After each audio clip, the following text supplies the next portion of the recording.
ይስጥልኝ ተመልካቾቻችን የተለያዩ ዓለም አቀፋዊ ጉዳዮችን በጥልቀት የሚዳስሰው ኤንቢሲ ዓለም አቀፍ ተጀምሯል። ዛሬም እንደወትሮው አለማየሁ አሊና ቢኒያም ካሴ አብራችሁ ቆይታ የምናደርግ ይሆናል። ተመልካቾች ከኛ ጋር ሆኑ። አሌክስ እንዴት አለ?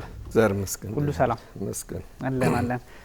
እንግዲህ ዛሬ በጣም ቻይናን የተመለከቱ መረጃዎችን ከሰሞኑም ነበርንባቸው። ኦብቪየስሊ ፕሬዚዳንት ዶናልድ ትራምፕ ወደ ቻይና ማቅናታቸውን ተከትሎ አሁን ደግሞ በተለይ ግልጽ ሊታዩ የሚችሉ ኦፍ ኮርስ ቻይና ጋር ያላቸው ግንኙነት ይታወቃል።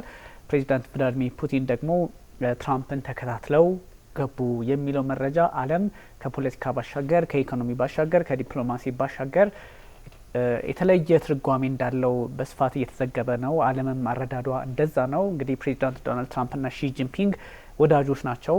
ኦልድ ፍሬንድ የሚባባላሉ። ያው ቻይናውያን ኦልድ ፍሬንድ ሲሉ አንድ ዲፕሎማት ወይም ደግሞ አንድ የውጭ ሀገር መሪ በዛ አገር በኮሚኒስት ፓርቲና በቻይና መንግስት ትልቅ ውለታ ሲኖረው ፌቨር ሲደረግ የሚሰጥ ስም ነውና ኦልድ ፍሬንድ ይባላል። ከዚህ በፊትም በእርግጥ እነ ሄንሪ ኪሲንጀርም እንደዛ ይባሉ ነበረ።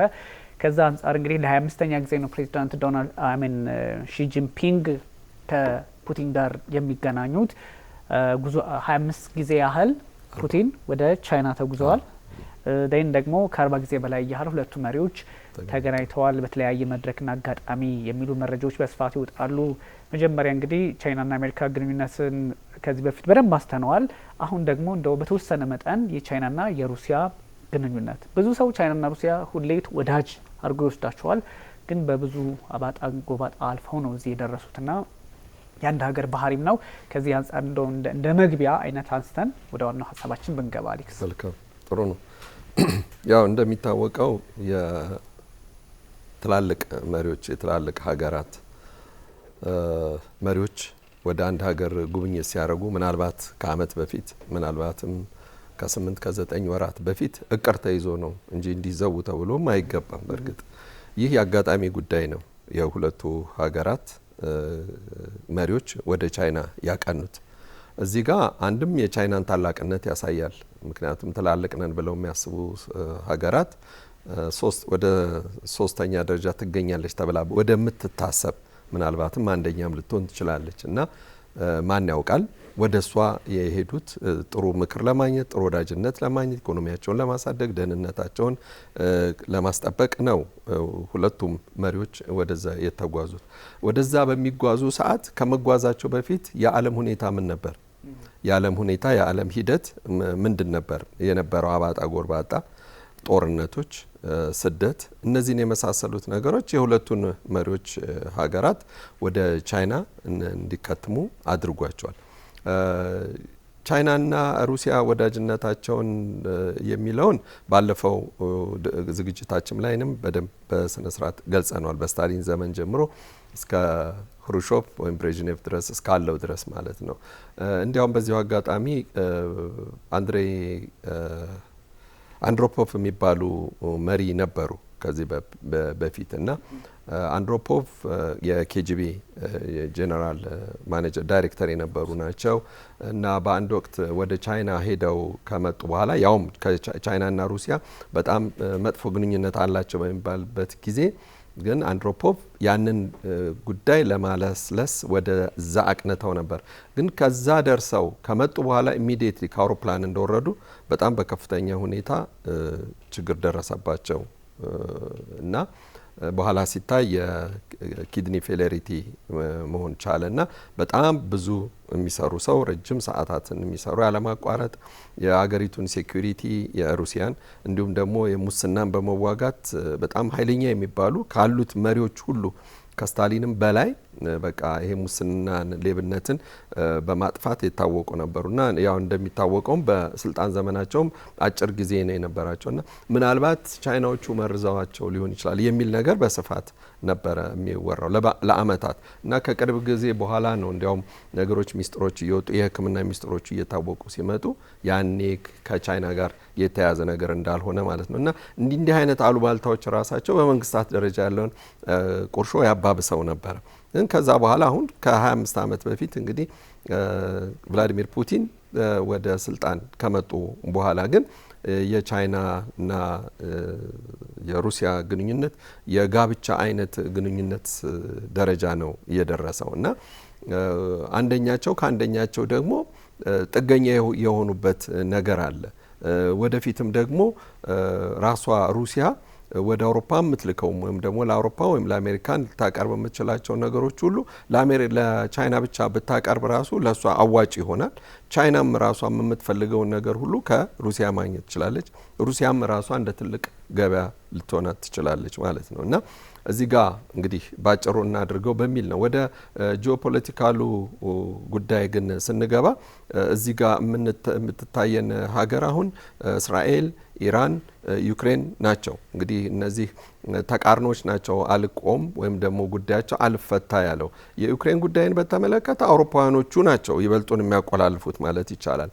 በአንድ በኩል ደግሞ ዩክሬን ውስጥ ያለው የሙስና ሁኔታ በጣም የገነነ ስለሆነ እንዲያውም ባይገርምህ ከ2 ቀን በፊት የዜሌንስኪን ሚስት በቁጥጥር ስር እንድትውል ራሱ የዩክሬን የሙስና ጽህፈት ቤት እንትን ብሏል አሳውቋል።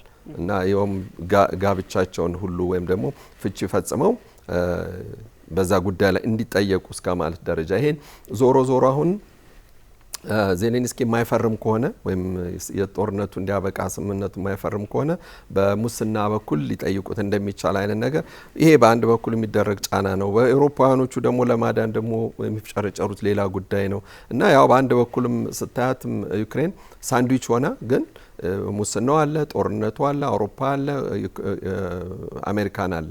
እነዚህን ደግሞ ለማግባባት ደግሞ ይበልጡን እንደ ሩሲያ ሆና ደግሞ ቻይና ከትራምፕ ጋር እንደተገናኙ እርግጥ ነው። ፖለቲካ ተንታኞችም ብዙዎቹም የዚህ ጉዳይ ላይ አንስተውታል እና ዩክሬንም ራሷ ዋና ርዕስ ሆና በትራምፕና በሺ በኩል ጥሩ የሆነ መግባባት ላይ እንደደረሱ ይታወቃል። በአንድ በኩል ጉዳዩ ቢያመዝንም ጦርነቱ ቢያመዝንም በአሁን ሰዓት በትናንት ወዲያው እንደዚሁ ማለት ነው ሁለቱም ወገኖች የሚያደርጉ ጦርነት እየተባባሰ በመምጣቱ በኢራን በኩል ደግሞ በኩል ያየነው አሁንም ቢሆን የዚህ የኤነርጂውን ወይም ደግሞ ነዳጅ ከኢራን የምታስመጣውን ነገር ለመቀነስ የሚለውን ነገር ቻይናዎቹ እንግዲህ በማለስለስ ከትራምፕ ጋር የሚያስተካክሉት ነገር አለ ተብሎ ነው የታሰበው እና የቀናቸውም ይመስላል በዚህ ጉዳይ ላይ እና ኢራን እንደ አንድ ሀገር እንደ አንድ የኮንፍሊክት ፖይንት ተይዛ እስራኤልም እንደዚሁ እና ዩክሬን ናቸው። ከሩሲያ ጋር ግን ላላት ግንኙነት ግን ቻይና አሁንም ቢሆን ቀጥታ የሆነ እንደ ኔቶ አይነት ድርጅት ማቋቋም አያቅታቸው። ግን ቻይናዎች ምንጊዜም አንድ ፕሪንሲፕል አላቸው። ኃይላቸውን ወይም ጉልበታቸው ምንድነው ኃይልህን ጉልበትህን ደብቅ እና ጊዜ ጠብቅ የሚሉት ነገር አላቸው። እስከዛሬ ድረስ ከብዙ ሀገራት ጋር እንደ ሌላው ሀገራት ባይበዛም ከብዙ ሀገራት ጋር ከጎረቤቶቻቸው ጋር ግጭት ውስጥ ነበሩ። ግን ያ ግጭት ከቆመ በኋላ እንኳን የመጨረሻው ግጭታቸው የነበረው ከህንዶች ጋር ነበር። ከህንዶቹ ጋር የነበረውን ግን ግጭታቸውን በ3 ቀን ውስጥ ነው ረምርመው የጨረሱት። እጅግ ፈጣን ነው የነበሩት። አሁን የታይዋን ጉዳይ ጦርነቱ አይካሄድም አይነሳም። ነገር ግን ይሄ የሶቨሬኒቲ ጉዳይ የሉዓላዊነት ጉዳይ የሚለውን ፖለቲካሊ ብቻ ነው ይሄን ጂኦፖለቲክሱን መያዝ የፈለጉት። አሜሪካኖቹ ደግሞ ነገር በመፈለግ ሁለተኛ ደግሞ የጦር መሳሪያቸውን ለመሸጥ በሚያደርጉት ጥረት ነው። ስለዚህ በግልጽ የሁለቱ ሀገራት የቻይናና የሩሲያ በጦር ስምምነት የጋራ የጦር ስምምነት ባይኖራቸው ግን በየአመቱ የጦር ልምምድ ያደርጋሉ። በየአመቱ ቴክኖሎጂ ይለዋወጣሉ። ይሄ ነገራቸው በፍጹም ሊፈርስ የሚችል አይደለም። ግን አሁንም ወደ ኋላ መለስ ብለን ባለፈው ስንወያይ እንደነበረ ሁሉ ካስታወስክ የአሜሪካኑ መሪ በ1972 በሄዱ ሰዓት ኒክሰን ያን ጊዜ የነበረው ቻይናን ከሩሲያ ለመገንጠል የሚለውን ነገር ነው። አሁን ደግሞ ትራምፕስ ምን ነው ሊያደርጉ የሚችሉት? ምናልባት ሩሲያን ከቻይና ሊገነጥሉ ነው ወይስ አሁንስ ሩሲያን ቻይና ላይ ተጽዕኖ በማድረግ ሩሲያን እንዲያገሉ ለማድረግ ነው? አየህ እዚህ ጋር የሚታየው ሁለት ነገሮች አሉ። አውሮፓውያኖቹ እያደረጉ ያሉት ከዩክሬን ጋር በሚያደርጉት ጦርነት የሩሲያን ኃይል ለማዳከም ነው፣ ወይም የሩሲያን ጥይት ወይም ደግሞ አሚኔሽኖቹን ለመጨረስ ነው አላማቸው። በዚህ በኩል ደግሞ አሜሪካን ደግሞ ያለውን የኢኮኖሚ ሁኔታ ለምን ቡም እያደረገ እንደሚመጣ ይታወቃል። አየህ በዚሁ እንጨርሰው በሚል ነው ይህን ውይይት። ቻይና አሁን በጣም እንዲህ በጣም ቮራሸስ ሆኖ በጣም በግዝፈት አግሬሲቭሊ ኢኮኖሚዋን ልታሳድግበት የምትችለው ነገርና ከሩሲያ በጣም የምትጣበቀው ነገር የሲላ ሲቢር የሚሉት ነገር አላቸው በራሻኛ። ሲላ ሲቢር ማለት ፓወር ኦፍ ሳይቤሪያ ነው። አሁን ከሳይቤሪያ እምቅ የሆነ የተፈጥሮ ጋዝ አለ። ያንን ጋዝ በፓይፕ ወደ ቻይና አስገብተውታል። ኦልሬዲ እየሸጡ ነው። አሁን አውሮፓ ላይ የነበራት ራሱ እንትን ገበያ ወደ ቻይና በመሄዱ ትልቁን እንትን ሴፍ ነው። በዛ ላይ አንድ ድንበርም ስለሆኑ ማለት ነው። ይሄ በሲላሲቤር ዋን አዲን ተብሎ በሚጠራው ነው። ሁለተኛውን ክፍል ግን አሁን ምናልባት ሊፈራረሙ የሚችሉበት ነው። ያ ማለት ደግሞ በሞንጎል በኩል አድርጎ እስከ እስያ ድረስ ለማሰራጨት ነው ይሄ ሀሳባቸው እና ቭላዲሚር ፑቲን በአሁኑ ግንኙነታቸው ከ40 በላይ ዶክመንቶች እንደሚፈረሙ ከ17 በላይ ሚኒስትሮችና ምክትል ሚኒስትሮች አብረዋቸው ነው የሄዱት። የሩሲያ የክልል ፕሬዚዳንቶች አብረዋቸው ነው የሄዱት። ትላልቅ የሚባሉት እንዲሁ ደግሞ የካምፓኒዎች መሪዎች አብረዋቸው ነው የሄዱት እና በጥቅሉ ይህንን ይመስላል። ተመሳሳይ አይነት ቁመና ያለው ጉዞ ይመስላል ከፕሬዚዳንት ቭላዲሚር ፑቲን። እንዲያውም አንዳንድ ዘገባዎችን ስንመለከት ትራምፕ ጋር ፑቲንን ቻው ብለው ትራምፕን ቻው ብለው ፑቲንን ሄሎ ብለው ተቀበሉ እና የቻይና ፖለቲካ ይሄ ነው። አንዱን ሲሸኙ ሌላውን ማስገባት፣ ለዛውም ቻይና የአሜሪካንና የሩሲያን ፖለቲከኞች ፑቲንና ትራምፕን የሚል ሀሳቦች ስንመለከት ነበርና ይሄ ቀላል አይደለም። ምክንያቱም እነዚህ አገራት በብዙ ፈተናዎች አለፉ። አሁን እንደሚታሰበው ይሄ አንሊሚትድ የተባለው ግንኙነታቸው ወይም ደግሞ ትስስራቸው ላይ የደረሱበትን ጊዜ ሳይሆን ከዛም በፊት የተለያዩ ጫናዎች የተለያዩ መከራዎች ነበረ እስከ እንግዲህ 4300 ኪሎ ሜትር አካባቢ ድረስ ጥቃት እስከ መሰናዘር የደረሰ እንግዲህ ድንበራቸው 4300 ኪሎ ሜትር ነው። በዛ ሁሉ ውጥረት ውስጥ ነበሩ። የሆነ ሰዓት እሱን አርግቦ ወደዚህኛው የፖለቲካ ስርዓት የመጡ አገራት ናቸውና የፐብሊክ ዲፕሎማሲውን በጣም እየሰፋ የመጣበትን አጋጣሚ ፈጥረዋል። ለዚህ ደግሞ ፕሬዚዳንት ቭላዲሚር ፑቲን እንግዲህ ከ2000ዎቹ ጀምሮ ወይም ደግሞ ከ2001 አካባቢ ጀምሮ እስከ እንግዲህ አሁን ድረስ ባለው ሁኔታ ፖለቲካውም ላይ በመሆናቸው የተለያዩ እድሎችን በመፍጠራቸውና አንዳንድ አስቸጋሪ ሁኔታዎችን መቋጨት የቻሉበትን እድል ፈጥሯል። ከዛ አንጻር ግንኙነታቸው የበረታ እንደሆነ ይነገራል። ምናልባት እነዚህ ሀገራት ላለፉት 30ና 20 ዓመታት ግንኙነታቸው እንደሚታወቀው አይነት እየሆነ ቢመጣም ግን በሶቪየትና እንግዲህ በድሮ በኮሚኒስቶቹ ዘመን አሁንም ኮሚኒስቶች ናቸው በእርግጥ በዛ ጊዜ በነበረው ትንሽ የማኦውን ሶቪየቱ ትንሽ ዶሚኔት ስለሚያደርግ ከዛ አንጻርም ክፍተቶች ተፈጠሩ። አሜሪካን ፖለቲካውን እዛ ውስጥ ገብታ ለመስራት ሞከረች። እንደዚህ ሂደቶችን ካለፉ በኋላ ነው በተለይ ፑቲንና ሺ ጂንፒንግ ግንኙነታቸውን እያጠናከሩ መሄድ ወደ ሀገራቸውም ወርደዋል። በዚህ ስርዓት ነው ያው ይሄ ጉዞ ቀላል እንዳልሆነ ከዚህ በፊትም ታህሳስ ላይ ኢማኑኤል ማክሮን ወደ ቻይና ሄደው ነበረ። እዛው ጥር ላይ የእንግሊዙ ኬር ስታርመር እንደዚሁም ደግሞ የካናዳውም ጠቅላይ ሚኒስትር ሄደው ነበረ። ከዛ ትራምፕ ሄዶ አሁን ደግሞ ፑቲን። ስለዚህ ይሄ የሚያሳየው አንድ ሀገር ላይ መሪዎች በተደጋጋሚ ጉብኝት ሲያደርጉ የዛች ሀገር ዲፕሎማሲ ምንድነው የተመቸ ስርዓት አለ ማለት ነው። ያ ማለት የተመቸ ስርዓት አለ ማለት ለዓለም ፖለቲካ የተመቸ ለህዝቡ ወይ ሌላ ምናምን ሊሆን ይችላል፣ ግን ለዓለም አዲስ ስርዓት ግንባታ ወይም ደግሞ ዓለም የምትፈልገውን አውድ እየፈጠሩ ነው። ቅድም ያነሳው ሀሳብ አለ። የእስራኤልም አይን፣ የኢራንም አይን፣ የዩክሬንም አይን በእነዚህ ሁሉ ጉዳዮች ላይ ከአንዳንድ ፖለቲከኞች ይልቅ ደግሞ ወደ ቻይና የማተኮሩ ሁኔታዎችን ሊያሳይ ይችላልና ከዛ አንጻር ይታያል። እንግዲህ ቻይና ተጽዕኖ እየፈጠረች መምጣቷን የሚያሳይ ነውና በተለይም ደግሞ እንግዲህ እነ ሺ ጂንፒንግ እንግዲህ ላስቴር ታስታውሳለ በ80ኛው እንትን ላይ የድል በዓል ላይ ሲገኙ የነበረውን ፕሮግራም ጭምር ነው የሚያሳየው። እነዚህ የሀገራት ግንኙነት ምን ደረጃ ላይ ደርሷል የሚለውንም በስፋት የሚያሳይ ነው። ቻይናና እንግዲህ ሩሲያ እዚህ ደረጃ ላይ የደረሱት በብዙ ውጣ ውረዶች ጭምር ነው። አሁን ወታደራዊም ኢኮኖሚያዊም ፖለቲካሊም ከዛም ተሻግሮ የዓለምን የፖለቲካ ስርዓት በራስ ቅርጽ ውስጥ የማስገባትም አይነት እየሆነ መጥቷልና ትልቅ ጉዞ ነው ለማለት ነው። ሜቢ ቻይና ላለፉት 20-30 ዓመታት የፈጠረችው የፖለቲካ መንገድ ያስተካከለቻቸው ነገሮች በተለይም ሺ ጂንፒንግ 2013 ከመጡ በኋላ ያለው ነገር ምዕራቡን ዓለም በጣም ሰቅዞ የሚይዝ ምዕራቡን ዓለም ጫና ውስጥ ሊያስገባ የሚችል የቻይናን ጉልበት ብቻ ሳይሆን ለዓለም ፖለቲካ አማራጭ የሆነች ከመምጣቷም የተሻገረ የሆነ በመምጣቱ የቻይና ዲፕሎማሲ ታላቅነት ነው የሚያሳየው። በዚህ ይሄ ሊባል የሚችል አይደለምና ምንድነው የተፈጠረው? ላለፉት 20-30 ዓመታት ቻይና ይሄን ያህል ፑቲንን መጋበዝ ወይም ደግሞ ትራምፕን መጋበዝ ሌላ ታሪክ አድርገን ወስደኑ ሳይሆን ግን የዓለም የፖለቲካ ትኩረት የሆነች የመጣችበት ሚስጥር በእርግጥ እነዚህ ሁለት ሀገራት መሪዎች መሄድም ራሱን የቻለ መለኪያም ቢሆን ምንድነው የፈጠረው? ከስትራቴጂው ከዓለም ፖለቲካ አንጻር ላለፈው 20-30 ዓመት ምን ተሰርቶ ነው ቻይና ውስጥ የሚለውንም ማየት ያስፈልጋል። እንግዲህ ያው ቻይና እንግዲህ ከ30 ምናልባት በ50 ዓመት ጊዜ ውስጥ ተሰራች ማለት ይቻላል ዘመናዊቷ ቻይና። አሜሪካኖች ሀሳባቸው የነበረው በቻይና ፋብሪካዎቻቸውን ጠቅላላ ወስደው አንደኛ ርካሽ የሆነ የሰው ኃይል ወይም ደግሞ የሰው ጉልበት ያለበት ነው።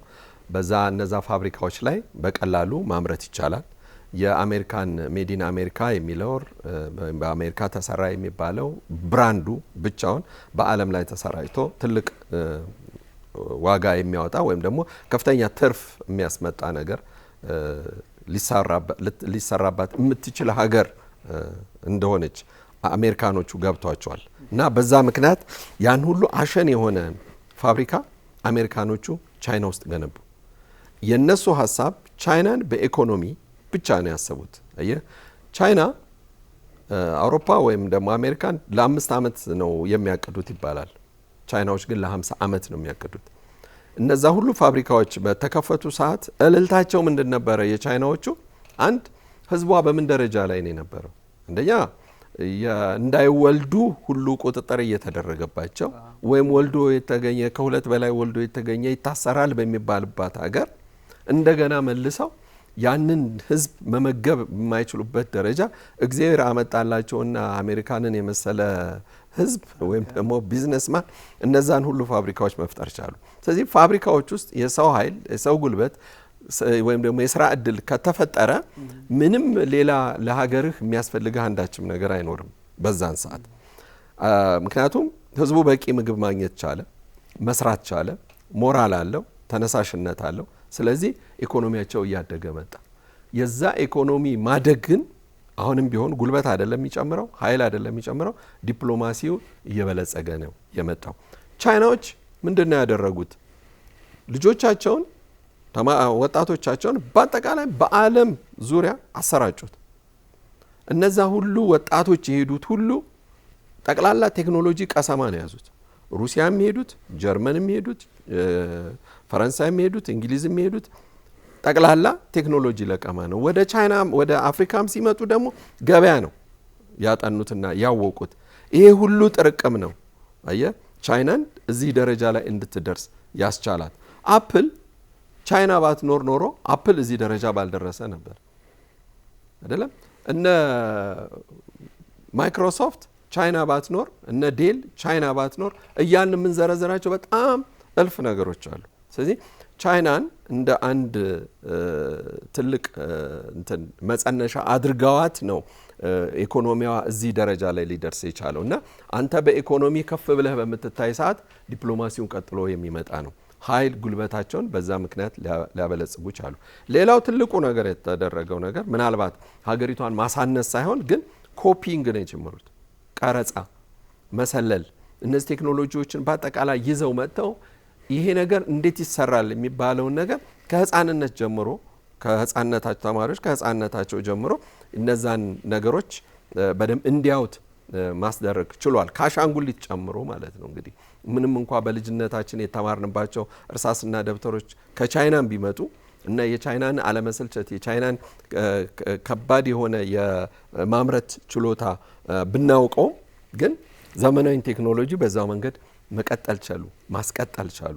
ከቻይናዎች ብዙ ነገር መማር ጀመሩ አሜሪካኖቹ እና ሳይታሰብ የነዛን የቴክኖሎጂ ሽግግሩን ወደ ኢኮኖሚያቸውን በማደጉ ምክንያት አሜሪካን ቆማ ስታይ የነበረውን አልፋት ሄደች። አሁን በሁለተኛ ደረጃ ኢኮኖሚያ የሚታይ ነው ከአሜሪካ ቀጥሎ። ስለዚህ ለምንድን ነው ማንስ ወደ እሷ የማይመጣው? አንደኛ ገበያ ነች። የኢትዮጵያን እኮ ቡናን ትልቁን ገበያ የምትወስደው በአሁኑ ሰዓት ቻይና ናት። ቀደም ሲል ግን ጀርመንና ጃፓን ምናምን ኮሪያ የነበሩ ናቸው። አየው ይሄ ማለት የመጠቀም ግን ቻይናም ያንንም ማለት ደግሞ ለራሷ ታውለዋለች ማለት አይደለም። ወደ ሩሲያ መልሳ የምትሸጠው ግን ቻይና ናት። አየው ስለዚህ ብዙ ነገር አፕዴት አድርገዋል። ቢዝነስ ማይንዳቸው እጅግ በጣም ከፍተኛ ነው። በኢራንና በኢራቅ ጦርነት ጊዜ የምታስታውሰው በኢራቅ አሜሪካን ጆርጅ ቡሽ የአሜሪካን ጦር በኢራን ላይ በሰፈረ ሰዓት የኢራን ጦር ሰራዊት ልብስ ይፈልግ ነበረ። ለጦሩ የሚያስፈልገው ከ40 ቀናት ያነሰ ጊዜ ነበር። በዚህ ጊዜ ውስጥ ግን ልብስ የሚያቀርብ አልነበረም። ነገር ግን ቻይናዎች ናቸው ሙሉ ጣቃ ጨርቅ ይዘው ገብተው መርከብ ውስጥ እየሰፉ አሜሪካን የደረሱትና ያስረከቡት ይባላል። ይሄ በቢዝነስ ህብረተሰብ ዘንድ እንደ አንድ ትልቅ ስኬትና ማሳያ የሆነ ነው። ትራንስፖርቲንጉን ፕሮዳክሽን ታይም አድርገው ነው የወሰዱትና ያስቀመጡትና ይሄ ማንም ያላሰበው ያስደነገጣቸው ነውና ቻይኒስ አርዚስ እየተባለ ሁሉ መባል የተጀመረበት ጊዜ ነው። ስለዚህ ነው ብዙ ነገር ማለት የሚያስችል ነገር የሚያስወራን ነገር በቻይና በኩል ያለው። ስለዚህ ሩሲያ ደግሞ ለሷ ጥሩ መከለያ ሆነች። ቻይና ደግሞ ኃይል ካገኘች ነዳጅ ካገኘች የኃይል አቅርቦት ካለ ኢኮኖሚ ምንም የሚያንስበት ነገር የለምና ሌላውም አፍሪካ ሀገራትም እንደዚሁ ተመሳሳይ የሆኑትን ነገሮችን ልናይ ልንቀስም የሚገባን ነው። በአሁኑም ግንኙነታቸው በአብዛኛው ከቢዝነስ ጋር ብቻም ሳይሆን ከኃይል አቅርቦት እንግዲህ የዩኒቨርሲቲ ፕሬዚዳንቶች ጭምር ነው እኮ አሁን በግንኙነት ውስጥ ሄዱት። አየ የዩኒቨርሲቲ ፕሬዚዳንቶች የወታደራዊ ተቋማት እነዚህ ወደፊት እኮ የጦር መሳሪያም አብረው ሊያመርቱ እንደሆነ ነው የሚያሳየው። እነማን ሄዱ ብለ ፕሮፋይላቸውን በምታይ ሰዓት ላይ የሰዎቹን ፕሮፋይል በምታይ ሰዓት ላይ ይሄን ነገር ነው የሚያሳየን። በቃ ገባ ብለህ ስታይ ለምን ሄደ ከሌ እንዲሁ በከሽ ዝም ብሎ አውሮፕላን ላይ ተሳፍሮ አይሄዱም። መቼም ጥሩ ነገር ይዘው ሊመጡ ነው። ብዙ ነገር ያሳያል። ጃፓን እንደምታውቀው ያው ቻይናን የምታህል ሀገር ስትወር ቻይናን የምታህል ሀገር ላይ ተጽዕኖ ስትፈጥር እነ ማኦ ዜዱንግና አሁን የታይዋኖቹ እነ ካይሺክ ወይም ደግሞ ፖለቲካሊ ልዩነት የነበራቸው ሰዎች አንድ ላይ ሆነው በሀገሪቱ ፖለቲካ ላይ ትልቅ እርምጃ ወስደው ጃፓንን ካባረሩ በኋላ እንኳን አሁን ጃፓን ያለችበትን ሁኔታ ጃፓን ኢኮኖሚካሊ ጃፓን እሺ እንደዚህ ፊልም በምናይ ሰዓት ማለት ነው ይሄ አሁን አውሩስ አውቶሞቢል ራሻ የሚል የራሳቸውን መኪና ነው ይዘው የመጡት እና ይህ አንድም የሚያሳየው ነገር ማለት ነው። አሁን ሩሲያ በፖለቲካ ውስጥ ብዙውን ጊዜ ይሄ ሾዊ የሆነው ነገር አለ አይደለም ለሾው ነው ብለን የምንለው እና ይሄ ከቻይና አይደለም ወይም ደግሞ ማርሴዲስን ወይም ደግሞ ሌላውን ነገር የመጠቀም ጉዳይ ሳይሆን የራሷን አሁን ይሄ ሴናት የሚባለው ለሰሜን ኮሪያው መሪውም ሰጥቷቸዋል በግል ይሄን ነገርና የራሳቸውን መኪና ራሱ ጭነው መምጣታቸው ብቻውን አውሮፓውያኖችን በጣም በብዙ እንዳንጫጫቸው ትናንትናና ከትናንት ወዲያ ወጡ ዘገባዎች ነበሩ ለማለት ፈልጌ ነው። እና ሩሲያን የሚያህል ሀገር በአሁን የፖለቲካ አውድ ላይ እንደዚህ አይነት ነገሮች ይጠበቃሉ። አንደኛ ታጅበው የሚገቡባቸው አቋራርጠው ብዙ ባህርን አቋርጠው ስለሚያልፉ የሚታጀቡበት መንገድም እኮ ለየት ያለ ነው።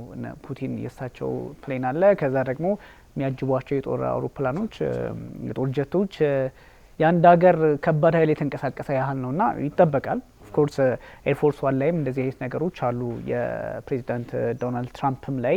ግን እንደዚህ አይነት ነገሮች እንደው ጃፓንን ስታነሳት አሌክስ በዚሁ አብረን ማንሳት ያለብን ጃፓን ከዚህ በፊት በተለይም ቻይናን የምታህል ሀገር እንዳልኩ እስከ ማስተዳደር የደረሰች ግን ደግሞ ቻይናውያን አንድ ላይ ሆነው ካሸነፉ ካስወጡ በኋላ ደግሞ ምንም እንኳን ልዩነት ቢኖራቸውም በልዩነታቸው ውስጥም ሆኖ የታይዋን ጣጣ ሊመጣ ቢችልም ግን እነሱ ያሉበት ደረጃ አሁን ጃፓን ያለችበት ደረጃ ጃፓን ኢኮኖሚካሊ ግዙፍ በቴክኖሎጂ ግዙፍ በዓለም ፖለቲካ ላይ ስሟም ሊነሳ የሚችል ነው። ግን አሁን ቶኪዮ ምን አለች የሚል የለም ዓለም ላይ ቤጂንግ ምን አለች ነው። እንደውም እኮ አሁን ፕሬዚዳንት ዶናልድ ትራምፕ ደጋግመው ዋሽንግተንን እንደው በሁሉም ጥቃት ለሰነዝር ነው ሲሉም ተቻዋለው ሲሉም ብዙ ነገሮችን ሄድ መለስ ሲያደርጉ የዋሽንግተን ስም በጣም ተደጋግሞ ከመሰማቱ አሁን ቤጂንግ ምን አለች አይነት ትኩረት እየመጣ ነው ዓለም ፖለቲካ ላይና የዛ አካባቢ ሀገራትም እንደምትመለከተው በኢኮኖሚው ጠንካራ ናቸው። ኤዥያ ውስጥ ያሉት ይታወቃል። እንደነ ጃፓን እንደነ ደቡብ ኮሪያ ያሉ ሀገራት ግን የዚቹ ሀገር ፖለቲካ ሁኔታ ወይም ደግሞ የቻይናን ጉዳይ ስትመለከተው ፖለቲካ ላይ ያለችበትን ሁኔታ ከፍ እያለ መምጣቱን ይጠቁማልና እንደ ጃፓን ያሉ ሀገራት ስማቸው ያን ያህል እየሆነ በመጣበት ሰዓት ቻይና ምናለች በበዛበት ሰዓት ቅድም ባነሳናቸው በሆርሙዝ ጉዳይም በተለያዩ የመካከለኛው ምስራቅ ጉዳይ በዓለም ዙሪያ ባሉ ጉዳዮች ላይ የነ ሺ ጂንፒንግ ድምጽ ይጠበቃልና ይሄኛው ያለ እንትኑን ያሳያል። ስለዚህ በርተው መስራታቸውን ላለፉት 20-30 ዓመታት በተለይም ይሄ ሮድ ኤንድ ቤልት ኢኒሺዬቲቭ የሚባለው ከመጣ በኋላ ያለው ግንኙነት በኢንቨስትመንትም በብዙ ነገሮች የቀየረችው ስለመጣች ቻይና መንገዷ ከፍ እያለ መምጣቱን ያሳያልና ከዚህ አንጻርም የኢንዶ ፓሲፊክ እንዴት መጣ የሚለውንም ማየት ያስፈልጋልና ጉዳዩን ከዚህ አንጻር ብናየውስ እንግዲህ ያው ጃፓን በፖለቲካው አውድ ላይ ብዙም ድምጿ አይሰማም ያልከው ጉዳይ እርግጥ ትክክል ነው። ኢኮኖሚካሊ ግን በጣም ቡም እያደረገች የሄደች ሀገር ናት። አየ አሁን ለምሳሌ በብዛት የኦቶሞቲቭ ኢንዱስትሪውን በመናይ ሰዓት የቻይና ኦቶሞቲቭ ኢንዱስትሪ እጅግ በጣም በከፍተኛ ሁኔታ እየላቀ መጥቶ እነ ማርሴዲስን እና እነ ቮልክስዋገን ሁሉ አስደንግጧል፣ እነ ሬኖንም ጨምሮ ማለት ነው። ጃፓን ግን አሁን ባለችበት ሁኔታ ስቴብል ሆና በቃ ባለችበት ነው እየተጓዘች ያለችው በኒሳንም በቶዮታም በኩል ማለት ነው። በሌላው ግን ኢንዱስትሪዎቿ በአጠቃላይ ብዙዎቹ የምዕራባውያን አክሲዮን ያለባቸው ናቸው። አየ አክሲዮኑ ወይም ደግሞ የጃፓን ነው ብለህ እንደ ሉዓላዊ ማለት ነው በቃ ይሄ የጃፓናውያን ነው ብለህ የምትላቸው ነገሮች ብዙዎቹ የሉ። እነ ሶኒን ጨምረህም ጄቪሲን ብትላቸው ሌሎቹም ትልልቆቹ እነ ሂታቺ ምናምን የሚባሉት ሄቪ ዲዩቲ የሚያመርቱት እንደገና ደግሞ እነ ቶሺባ ድሮ ኮምፒውተር ላይ የነበሩት አሁን ደግሞ ኤነርጂ ጄኔሬተሮች ምናምን የመርከብ ኢንጂኖች ምናምን ማምረት ወደ ማምረት ሄደዋል። ገባ ኮምፒውተሩን ትተውት ማለት ነው። አየ እና ይለውጣሉ ሁልጊዜ ኢኮኖሚ ሲስተማቸውን ማለት ነው። ስለዚህ ለሰዎች ወይም ደግሞ ለሀገራት ሊያስፈልጋቸው የሚችለውን ነገር ድምጻቸውን አጥፍተው እሱን ነው እያመረቱ ያሉት። ስለዚህ ቴክኖሎጂያቸውንና ኢኮኖሚያቸውን ነው እያሳደጉ ያሉት። ፖለቲካሊ ግን ትተውታል። አንደኛ የተዉትም ልክ ቀስም እንደተሰበረበት ከሁለተኛው ዓለም ጦርነት ላይ የደረሰባቸው ጉዳት ቀላል የሚባል አይደለም። አየው። ሁለተኛ እንደገና ደግሞ ይሄ የባህል ጦርነት የምዕራባውያን የባህል ጦርነት ብለህ ራሱ የምትለውን የሚዋጉበት መንገድ እጅግ በጣም ከፍተኛ ነው። አንደኛ በአሁን ሰዓት ራሱ በጃፓን ውስጥ ብዙ ወጣቶች ሱሳይድ ያደርጋሉ ይባላል። በየጊዜው በየአመቱ እየጨመረ ነው የሚለው። ስትሬስድ ናቸው። እነዚህ ነገሮች ጋር ነው እነሱ ፋይት የሚያደርጉት። አየ አገር ውስጥ ያለውን ችግር አገር ውስጥ ያለውን ጉዳያቸውን ነው የሚታገሉት እንጂ ወደ የዚህ የፖለቲካ አሬና ውስጥ መግባት የሚፈልጉም አይደሉም። እንደምታየውም ደግሞ ምናልባት ቶኪዮ ላይ ስብሰባዎች ተካሂደው ቢሆን አየ የጃፓን ኢኮኖሚም የሚያድግበት መንገድ የጃፓንም ተሰሚነት የሚጨምርበት ነገር ይኖራል። ቻይና እንደዛም በጃፓንም ተቀጥቀጣም እኮ አሁንም ቢሆን ጃፓንና ቻይና ጥሩ ግንኙነት አላቸው። ኢኮኖሚካሊ ብዙ ነገሮችን ታቀርባለች። ስለዚህ ጎረቤቷም ስለሆነች ከጃፓን የሚወጡ ለሰው ልጅ በየዕለቱ ለምግብነት የሚውሉ በጣም በርካታ ነገሮች እጅግ በጣም ጠቃሚ የሆኑ ነገሮች ከጃፓን ወደ ቻይና ነው የሚሄዱት። ምናልባት ካስታወስክ ከ5 ወይም ከ7 ዓመት በፊት የወተት ምርቶች ወደ ቻይና ይገቡ ነበር እና አንድ ባክቴሪያ ተገኘ ተብሎ ወደ 3 ዓመት አካባቢ ነው ሰስፔንድ ያደረጓቸው። እንትኑን ምንም አይነት ለምግብነት የሚውል ፕሮዳክት ምንም አይነት ፕሮዳክት ወደ ቻይና እንዳይገባ የሚል እገዳ ቻይና አውጃ ነበር። በዛን ሰዓት ላይ በጣም ከፍተኛ ክራይሲስ ነው የደረሰባቸው። ፋብሪካዎቻቸው ሁሉ እስከ መዘጋት ደርሰው ነበር። ምክንያቱም አውሮፓም አሜሪካም ሊገዟቸው አይችልም። ይሄ የኳሊቲ ጉዳይ ነው። ግን በጣም ጥቂት ነገር ነው የተበላሸባቸው። እንግዲህ ብዙዎቹ ማምረቻዎቻቸው እኮ ሰው አልባዎች ናቸው፣ ኮምፒውተራይዝድ ናቸው፣ ሮቦታይዝድ ናቸው። በእንደዛም ነገር ሆኖ ግን ፕሮብሌም እንደተፈጠረ ስለገባቸው ሊያስቆሟቸው ቻሉ።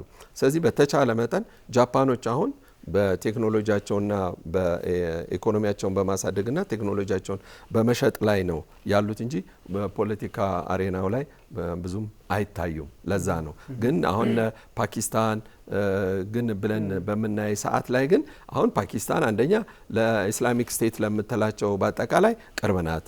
ሁለተኛ እንደገና ደግሞ የሷ የኒውክሊየር ኃይል መታጠቋ ብቻዋን እንደ አንድ ታላቅ ሊያደርጋት ይችላል። ስሟም ራሱ ከፍ ብሏል።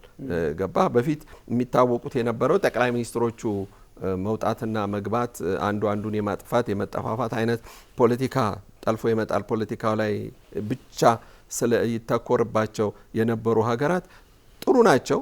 ከቻይናም ከሩሲያም ጋር ጥሩ ናቸው። ከአሜሪካንም ከአውሮፓውያኖችም ጋር ጥሩ ናቸው። ስለዚህ ስብሰባዎችም ወደዛ እንደ አስማሚነት ሊሄዱበትም የቻሉበት አጋጣሚ በዚህ ምክንያት ነው። ሁለተኛ እንደገና ደግሞ ይሄ ህዝቧንም ራሱ የፓኪስታን ህዝብ በስሞል ስኬል ኢንዱስትሪ ደግሞ እንደ ቻይና የቻይናን አይነት ትምህርት ወስደው አሁን በጣም ትልልቅ ቴክኖሎጂዎችን የሚያመርቱ ሀገራት ናቸው። ኢኮኖሚያቸውን እንዳሳደጉ ሁሉ እነሱ ደግሞ በፖለቲካ አሬናው ደግሞ ከፍ ብለው እየታዩ ነው። በተለይ ፓኪስታን ስትል የመካከለኛው ምስራቅ ጉዳይ አሁን ኢራንና አሜሪካን በማደራደሩ ያላት ሚና ትልቅ እየሆነ መጥቷልና ይሄን ያነሳ ነው። አንዳንድ ሀገራት የሆነ ጊዜ ታላቅ ነበሩ፣ ግን እንደነ ቻይና የቤት ስራቸውን በመስራት ባለበት ልክ ድምጽ አጥፍቶ በመስራት ከዛ የሆነ ሰዓት ላይ ድምጽ ቢጠፋም ባይጠፋም ዝም ብለህ በሰው ሀገር ፖለቲካ ላይ አሁን ኢንቮልቭ አያደርጉም እና ኢንተርቬንሽን እንትን ነው የሚከተሉት።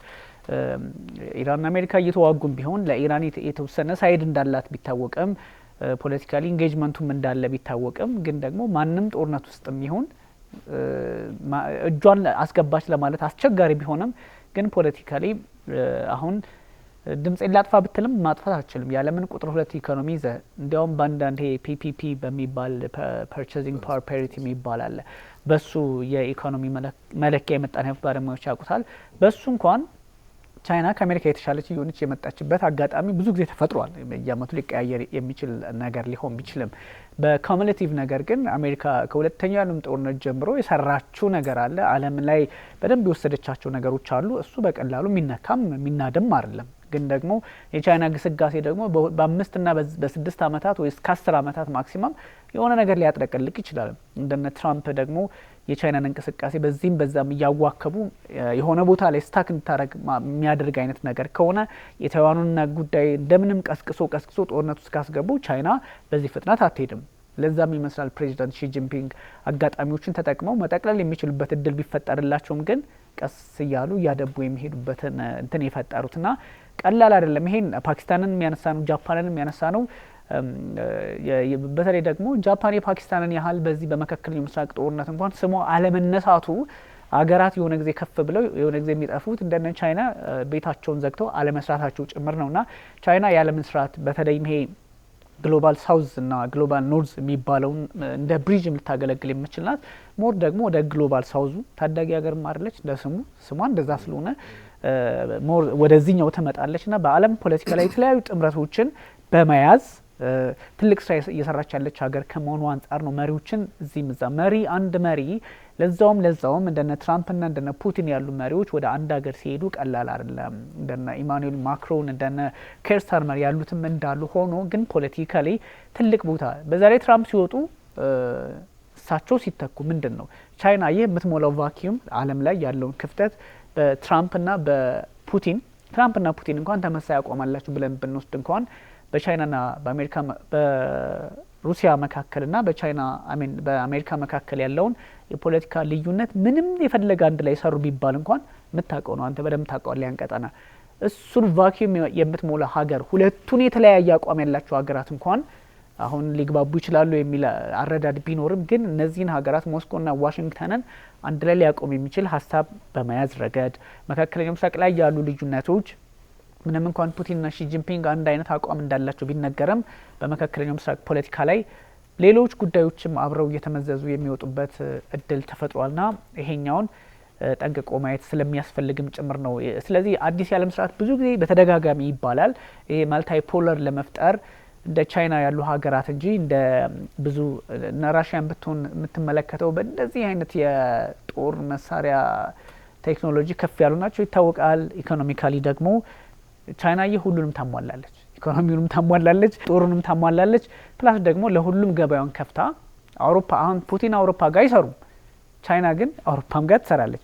እንዲያውም አሜሪካ ጋር ስትኮራረፍ ከሌሎቹ ጋር መስራት ጀመረች። እና እንደዚህ አይነት ለሁሉ ክፍት የሆነ የሚመስል ግን ከራስ ጥቅም አንጻር የተቃኘ ሲባል የቻይና ፖሊሲ አንተችም ኦብቪየስሊ ይታወቃል።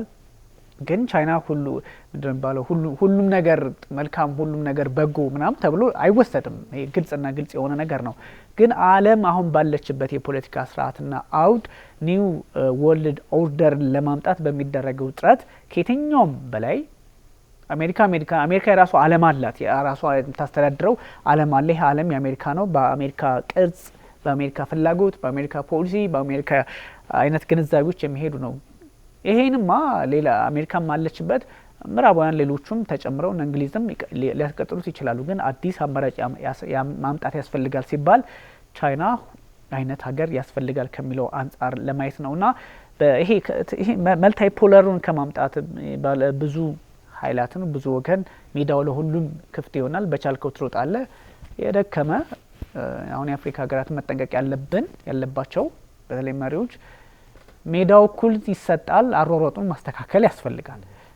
እዚህ አሜሪካ ምግር እየገባ ቻይና ምግር እየገባ የምትሄድ ከሆነ ሁለቱም ጠልፈው ይጥለዋል። ስለዚህ ልኬቱን የያዘ አይነት አንተን ስላለው ነውና ከዚህ አንጻር ሀሳብን ብናነሳ አሌክስ ሚናዋ ላይ ሚናዋ ላይ ብለን እንዲያውም ማለት የፈለኩትም እሱ ነው። ሚናዋ ምንድነው ብለን ከፋፍለን ልናየው እንችላለን። ከጃፓን ጋር ያላት ሚና የተለየ ነው። ለእስያ ለኮሪያ ያላት ሚና የተለየ ነው። ከሰሜን ኮሪያ ጋር ያላት የተለየ ነው። ከሩሲያ ጋር ያላት የተለየ ነው። ከአፍሪካ ጋር ያላት የተለየ ነው። ስለዚህ ምርት እንኳን ያው እንትን ነው። እሺ ሌላ ርዕስ ይዘን ሰፊው እናወራበታለን። ግን ለምሳሌ ወደ አፍሪካ ብለን ወደ አህጉራችን ግን ስንመጣ ቻይና ለኛ የምትሰጠን ነገር ምንድነው ብለን ስንል ብዙ ጊዜ ኢንፍራስትራክቸር ነው። ይሄ ሮድ ኤንድ ቤልት ኢኒሺዬቲቭ ወይም ደግሞ የቻይናን እንትን የሚያሳይ አይ ቲንክ ያሳዩናል።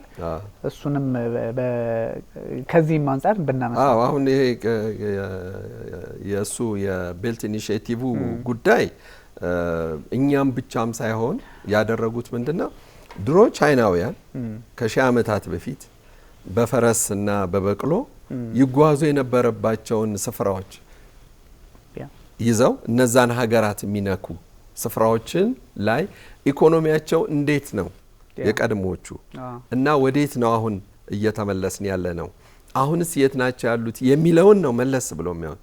አሁን እነ ሞንጎሊያ እነ ኢንዶ ቻይና ብለን የምንላቸው በዛ መስመር እነ ህንድ ብለን የምንላቸው በዛን ሰዓት ላይ ሁለቱም ታግለው ተለማምጠው ተሳስመው የሚሻሻጡ የነበሩ ሀገራት ናቸው።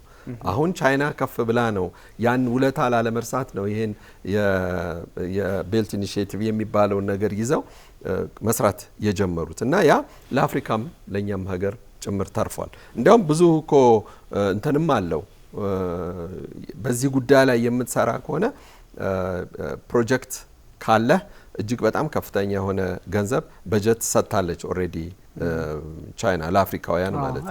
በዚህ ልክ ነው አሌክስ ሁለንተናው የተሰሰረ ነው የፈጠረችው ዓለም ላይ። ስለዚህ አሁን አፍሪካ መታ ይሄንን ነገሮች በመታደርግበት ሰዓት ምንድነው ለሷ የሚከብዳት ነገር የለም። አየ አንደኛ ኢንፍራስትራክቸር ካለ በባቡር ከቻይና ወደ አፍሪካ በባቡር መምጣት የሚቻል ከሆነ የአፍሪካን ወዛደር ይዘህ ወደ ቻይና መግባት ትችላለህ። ከቻይና የተመረተውን ወደ አፍሪካ ማምጣት ትችላለህ። አየ አሁን አንዱ አድጎ አንዱ ጨቋኝ አንዱ ተጨቋኝ የሚባል ነገር የለም። እዚህ ጋር ነው አሁን ያ የኮሙኒስት ስርዓታቸው ለነሱ የበጃቸው። ግን ይሄንን ምንድነው ያደረጉት?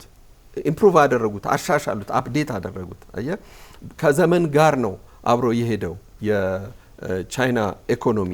ስለዚህ የባቡር ሀዲድ መሰራቱ የመንገድ መሰራ ጉዳይ አሁን ኢንፍራስትራክቸር ብዙ ጊዜ አደገ ሲባል የሀገርን ኢኮኖሚ አሳደገ ብቻ ማለትም አይደለም። እንዲያውም ኢኮኖሚስቶች እንዲያውም ኢንፍራስትራክቸር ማደግን እንደ አንድ ትልቅ ነገር አይደለም የሚይዙት። ዋናው የሚይዙት የሰው ኃይል ወይም ደግሞ የሰው ጉልበት በስራ ላይ የሚውልበትን መንገድ ነው ለአንድ ኢኮኖሚ እድገት እንደ መጣቀሻ ወይም ደግሞ እንደ አንድ እድገት ማሳያ የሚያደርጉት። ቢያንስ በአመት 50 ቢሊዮን ኪዩቢክ ሜትር ነዳጅ ጋዝ ወደ ቻይና ልታሳልፍበት ትችላለች። ቅድም በሞንጎሊያ በኩል ያልከውን እና ይሄ በጣም ከብዙ ዓለም ጋር አይ ቲንክ 160 ምናምን አገራት ጋር ይሄ ሮድ ኤንድ ቤልት ኢኒሺዬቲቭ ኢኮኖሚክ ቤልት እያሉትም ነው ኦፍ ኮርስ እና በጣም ኮኔክት የሚያደርገው ሙሉ ዓለም ነው። እና አሜሪካ ትንሽ B3W የሚባል አምጥተው ነበር እነ ባይደን ቢልዲንግ ባክ ዘ ቤተር ወርልድ የትኛው ነው የተሻለው የራሳቸውን ለማስቀጠል ነውና ልክ ይሄኛውን ይገዳደራል የሚል አቋም ነበራቸውና በጣም ይሄን እንትን ማለት ይፈልጋል። አሁን እኮ መሰለ አሁን አሜሪካን ኢንፍራስትራክቸር ልዘረጋላት አይችልም። ይሄ የነሱ የኢኮኖሚ ስርዓቱ ነው። በቃ ይሄ የካፒታሊስት ስርዓቱ ነው። ሲልክ ሮድም አልነበረ በጥንት ዘመን? ልክ ነው። ያ ነው እኮ ያው ቀድሞ ንግዳቸው ይካሄድበት በነበረበት ያልኩህ በዛ ነው። ሲልክ ሮዱ ነው እንዲያውም ስፖንሰር ያደርጋሉ ያልኩህ እሱን ነው። እንዲያውም በዚህ በሲልክ ሮዱ ምክንያትም ነው። ግን እንዳልከው ቻይና ምናልባት ወደፊት የዚህ ሳንክሽን ምናምን ሊገጥማት ይችላል ተብሎ የሚታሰበው ነገር ትናንትና እነ ኤለን መስክ በቢዋይዲ ላይ ይስቁ የነበረው ነገር አሁን ተገርመው ይገርማል ብለው ያሉበት ዘመን ኢቭን በኤለን መስክ እንኳን የኢኮኖሚ እድገት እንኳን መካከል የቢዋይዲ ኢኮኖሚ እንደዚህ ቡም አደረጉ የአንድ የሶስት የአራት አፍሪካ ሀገራትን በጀትን የሚያንቀሳቅስ አንድ የመኪና አምራች ካምፓኒ ባትሪ ሲያመርት የነበረ አሁን ትልልቅ እጅግ ዘመናዊ ከነ መርሴዲስ ጋራ ሊገዳደር የሚችል መኪኖችን ማምረት ችለዋል። ትራምፕን ተከትለው የሄዱት ኤለን መስክ እንግዲህ ቻይና ምን ያህል ገበያ እንዳላት ነው። እሺ እና እነዚህ አይነት ነገሮች ናቸው የቻይናን እንትኖች ኢኮኖሚ የሚያድግበትን ነገር ራሳቸው ቻይናዎቹ ካላበላሹት በቀር የትኛውም የዓለም መሪ ወይም ደግሞ የትኛውም የዓለም መንግስት ሊያስቆመው አይችልም የነሱን ነገር። ግን ይሄ የወራሪነት አይደለም ባህሪ የያዙት ኢኮኖሚያቸውን አንተም ትጠቀማለህ እነሱም ይጠቀማሉ። ይሄ ነው ትልቁ ነገር። ግን እዚህ ጋር ማወቅ ያለብን ነገር ኢንዱስትሪዎቻችን ላይ ያሉት ነገሮች እንዴት ናቸው የሚሰሩት? ቻይናዎቹ የከፈቱት ፋብሪካዎች የኛ አገር ኢትዮጵያውያን ስራ ሲሰሩ እንዴት ነው የሚሰሩት? ያንን ነገር ቴክኖሎጂውን ልክ ቻይናዎቹ ከ30 አመታት በፊት ኮፒ ያደርጉት የነበረውን ነገር እኛስ አገራችን ውስጥ እናደርጋለን ወይ? መቼስ ነው ምን ጀምረው ይሄንን ነገር? ለምሳሌ እንግዲህ ባለኝ እንኳን ትንሽ እውቀት እንትን ላይ ዱከም ላይ የሚመረቱ እጅግ በጣም አውትስታንዲንግ የሚባሉ ጫማዎች፣ ቦርሳዎች ለአውሮፓ ይሰራሉ። ሪጀክት ካለ ግን ይቃጠላል እንጂ ለሎካሊ አይሸጥም። ይሄ የነሱ ፕሪንሲፕላቸው፣ ይሄ የነሱ መመሪያቸው ነው። እነዛ የተመረቱት እኛ ሀገር ነው። በማን? በራሳችን ሀገር ልጆች ነው። ይህንን ነገር ኢኮኖሚ ግን ማሳደግ የምንችለው ፕሮቶታይፑን ልክ የነሱ አይነት ፋብሪካዎችን በመጠኑም ቢሆን መስራት ብንችል የተሻለ ነገር ልናገኝበት የምንችለው ነገር ነው እና እነሱ አንድን ኢኮኖሚ ወደ አንተ ባመጡ ቁጥር እንደነሱ መሆንን ልናደርግ የምንችልበት ነገር አጋጣሚዎች መፈጠር አለበት። ለምሳሌ ከኢትዮጵያ ወደ ቻይና ነጭ ሽንኩርት ልንልክ አንችልም። ነጭ ሽንኩርት ግን ከ10 አመት በፊት ነጭ ሽንኩርት ግን ከቻይና ወደ ኢትዮጵያ ሁሉ መምጣት ጀምሮ ነበር። ከ10 አመት በፊት ነው የነጭ ሽንኩርት ዋጋ እየጨመረ የመጣው። ስለዚህ አገራችን ላይ ሊመረቱ የሚችሉ ግን ወደ ቻይና ወስደን ኤክስፖርት ልናደርጋቸው በርካታ ጉዳዮች አሉ። ስለዚህ እንደ ሀገር ኢኮኖሚ አደገ ወይም ደግሞ ስለዛ ሀገር ኢኮኖሚ ባወራን ቁጥር የራሳችንን መለስ ብለን ማየት ያለብንም አጋጣሚ እንዲሁ በዚሁ አጋጣሚ እንነጋገር በሚል ነው ያነሳሁት። አይ እኛ ብዙ ጊዜ ትልቁ ጥላ ላይ ሆነን የምንነጋገረው የሀገራችን ፖለቲካም የሀገራችን ኢኮኖሚም ህዝባችንም በትልቁ ጥላ ስር አስተዋጽኦ አለው ተብሎ ስለሚታሰበው ነው። እንደምታውቀው ፕሮግራም በተደጋጋሚ እናወራለን። ሀሳቡ ሲቀረጽ በትልቁ በዓለም ዙሪያ እያወራ የኛም የፖለቲካ ፍላጎት የዲፕሎማሲ ሁሉም ነገሮች ቀስ እያሉ ከአፍሪካ ወደ አፍሪካ ቀንድ እንዲህ እያለ ራሳችን ኢትዮጵያ ውስጥ ይገባል ከሚለው አንጻር ነው። በእርግጥ ፕሬዚዳንት ሺ ጂንፒንግ እና ፕሬዚዳንት ፑቲን ተገናኙ እኮ አሁን ብንወጣ በየሶሻል ሚዲያው እናገኛለን። ግን ፕሬዚዳንት ፑቲንና ሺ ጂንፒንግ የተገናኙበት ምክንያት ፕሬዚዳንት ፑቲንና ሺ ጂንፒንግ በዚህ ልክ ነው ወይ ግንኙነታቸው? ለኢትዮጵያ ፖለቲካ አስተዋጽኦ ምንድነው? ለዓለም ፖለቲካ ምንድነው? ወይም ደግሞ ከዚህ ከኢኮኖሚው አንጻር ምንድነው የሚለውን አይነገርም። ፑቲን ገቡ፣ ፑቲን ወጡ፣ ትራምፕ ገቡ፣ ትራምፕ ወጡ ነው። ስለዚህ እንዲህ አይነት ፕላትፎርም አገራችን ላይ ስለሚያስፈልግ ነው። ዝም ብሎ ፊት ለፊት ያለውን እንደው ሳብ እያረጉ መኖር አይነት አይደለም። እና አንተ እንዳልከው የቻይናን ኢኮኖሚ በተለይም አሜሪካ ከዚህ በፊት ያጥለቀልቃል፣ ማጥለቅለቅ ነው ባህሪው። በብዙ ያመርቱና ያጥለቀልቃሉ።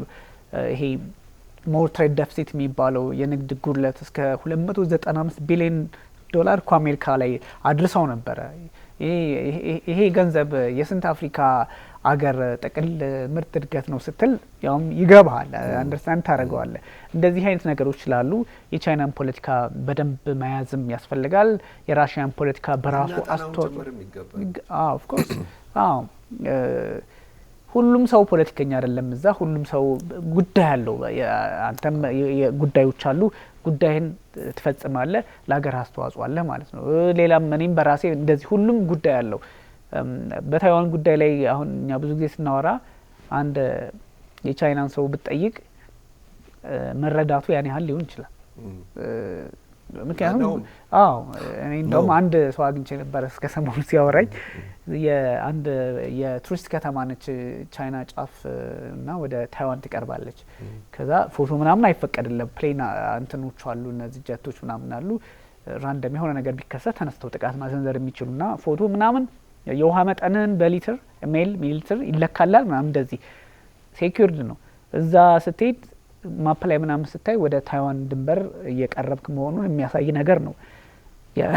ሌላ ቻይናዊ ሲጠየቅ ምናምን ታይዋን ሂዳዝን ኬር በቃ ያን ስራ የሚሰራው ማን ነው?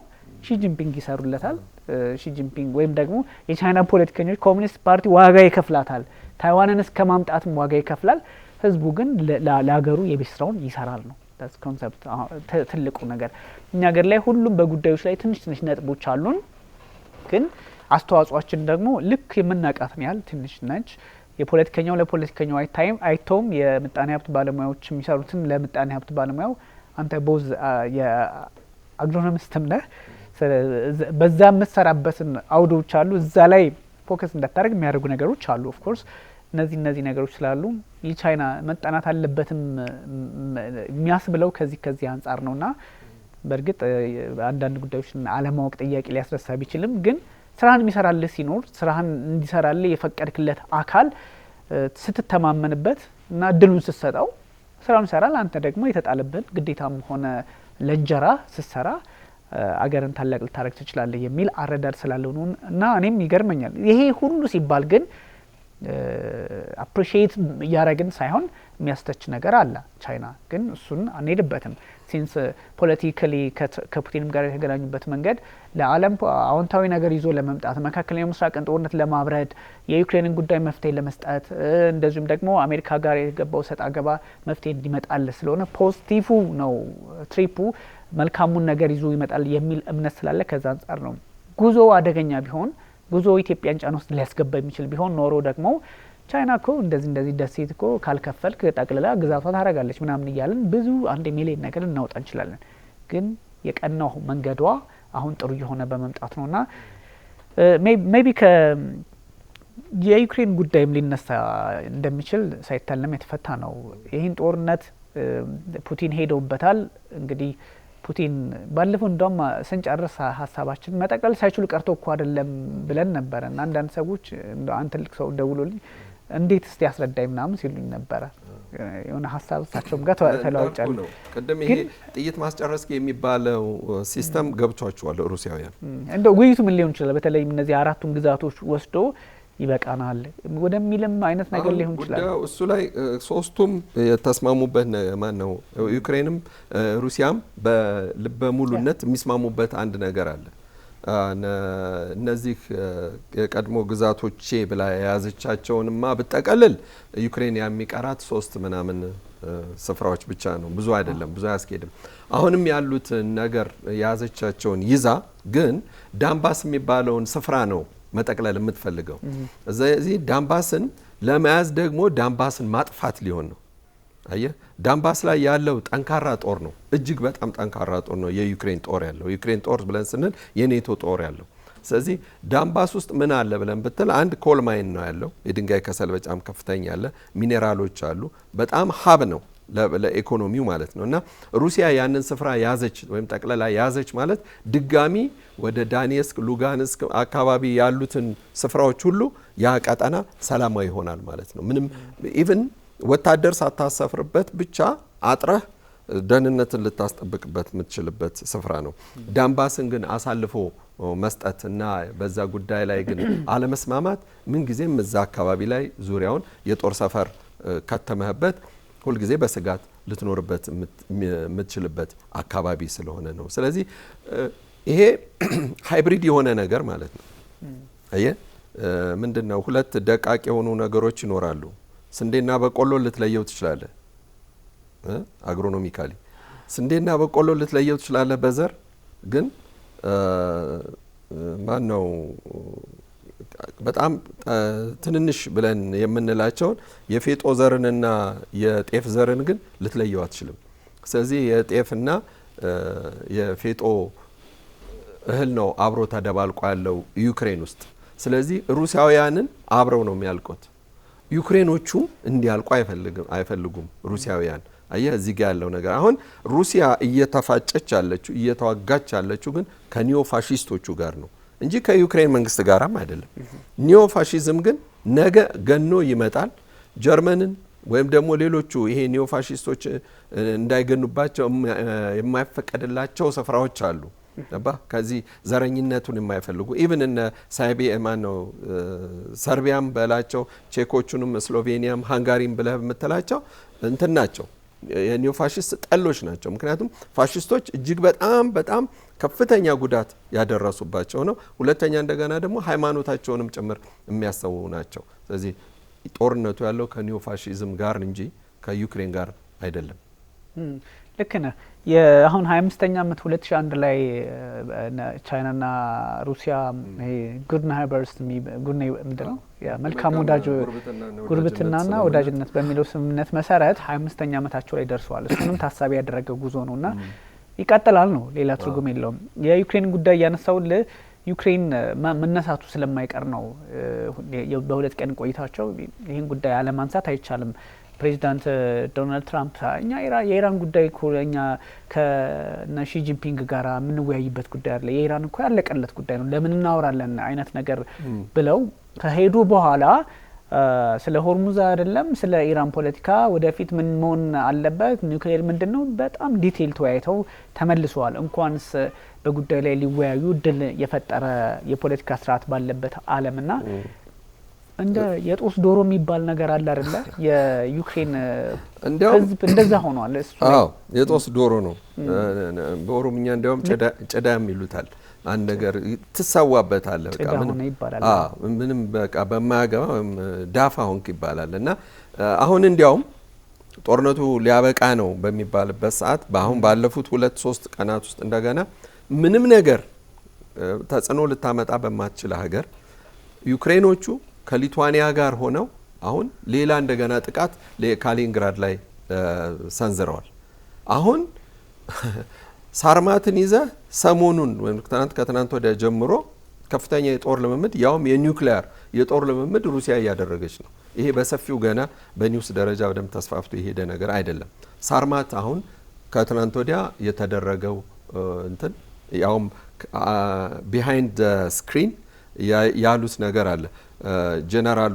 ጀነራሉን አናገሩና ቭላዲሚር ፑቲን ጀነራሉን አናግረው ከጨረሱ በኋላ ይህንን የሳርማትን እንትን ውጤታማ ነው ምናምን ብለው ሪፖርት ካዳመጡ በኋላ በነገራችን ላይ በሩሲያ ህይወት ነው ያሉት።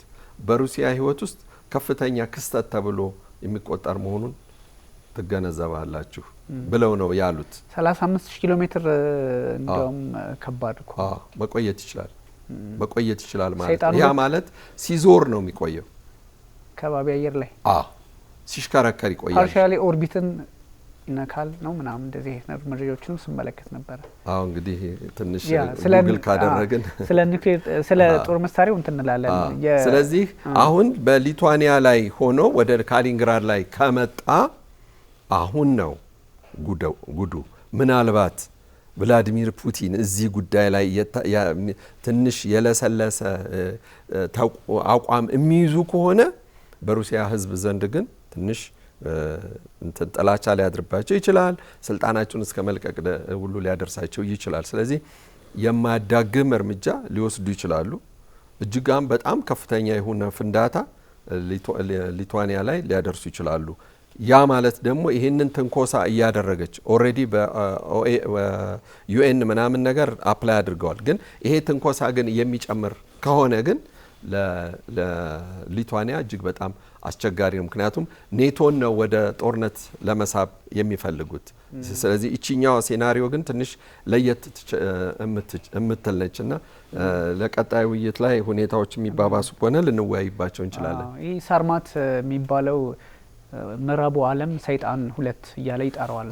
እንግዲህ ምን ያህል አውዳሚ እንደሆነ ለማሳየት የሚጠቀሙበት ነውና 35 ኪሎ ሜትር ባለፈው የተወሰነ ተለያየ ነውና ይሄኛው በዓለም ላይ የሚፈጥረውም ጫና አለ። በዛ ላይ ሩሲያ ራሷን ለመከላከል ከነ ቻይና ጋር ፖለቲካሊ፣ ዲፕሎማቲካሊ፣ በኢኮኖሚውም በሁሉም ነገር የምታደርገው ትስስርና ወዳጅነት ትልቅ ሚና አለው። ምክንያቱም ኢኮኖሚው ካልታገዘ ቻይና ባትኖር ኖሮ እኮ ጦርነቱን አይደለም መግፋት እነዚህን 4 ግዛቶች በቁጥጥር ስር የመዋል አቅም ላይ መድረስ ከፈለገችም እስከ ኬቭ ገብቶ የመውጣት እድሉን ሙሉ አየር ክልሉ የማይካደው በሩሲያ ኃይሎች ስር የሆነበት እድል ተፈጥሯልና ይሄ ሁሉ የተፈጠረው ኢኮኖሚካሊ ቻይና ስላገዘቻት ነው። ቻይና ያ ማለት በገበያ ሕግ መሰረት በውላቸው መሰረት በመቀጠሉ ነው። ያ ባይሆን እንደውም እኮ ይባስ ብሎ የሩሲያ ኢኮኖሚ እስከማደግ የደረሰው አጋጣሚዎችን በብላክ ፍሊትም በተለያዩ አጋጣሚዎች ስለተጠቀሙባቸው ነውና ይሄኛው ነው።